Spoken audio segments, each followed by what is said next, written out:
from the scene right now. This is the second time in a week that something like this has happened.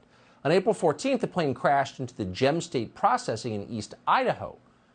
What's going on here? Well, the story gets weirder. Food processing plants all over the country seem to be catching fire.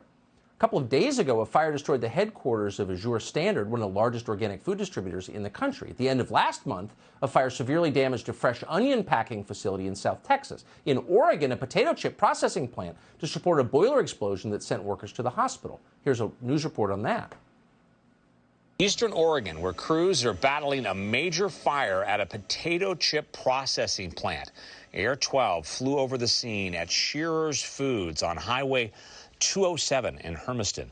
We're told the fire was caused by an explosion of a portable boiler there.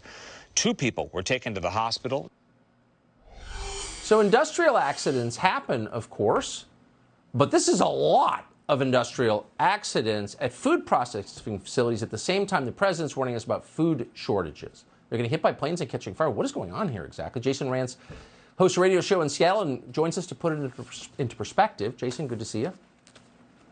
Good to see you. Yeah, obviously, when something happens every so often, you obviously hope that there's no significant damage and certainly no one gets hurt, but you kind of write it off. It's not that big of a deal. Accidents happen. But when you've got well over a dozen food processing plants and warehouses getting destroyed or seriously damaged over just the last few weeks at a time when the food supply is already vulnerable, it's obviously suspicious, and it could lead to serious food shortages. That's why some folks are now wondering, well, number one, what's going on? And you've got some people speculating that this might be an intentional way to disrupt the food supply. Wait, may I ask you to pause there really quick? Can I just ask you, I just want to nail this down so our viewers understand.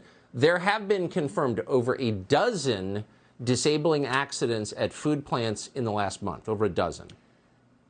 Absolutely. And we're talking about some really significant plants. The Taylor Farms facility in Salinas, California, was completely destroyed by a fire last week. We've had 2 major potato processing plants in Belfast, Maine, and Warden, Washington, that were completely gutted, which is happening at a time where we already have a potato shortage globally. You were talking about the onion supply at that Rio Fresh. But it's not just produce plants. Last month, there was a fire that took out a Nestle food plant out in Jonesboro, Arkansas, and that's impacting frozen food brands like Hot Pockets or Stouffer's, which maybe you might buy if you can't get fresh food from a warehouse that just exploded.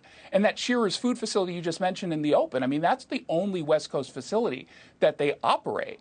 So there is some significant concern, of course, that this is going to impact the supply chain. Now, to be clear, the timing is very suspicious. It's obviously concerning. Police are saying that these fires are due to faulty issues with equipment, so they're not saying that this was intentional.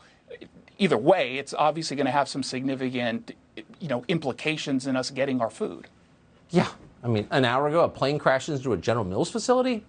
We'd already planned this segment. I'm sorry. I'm sorry. The onus is on people who think that's a conspiracy theory to explain what is going on. What are the odds of that? I have no idea. Jason Rantz, I appreciate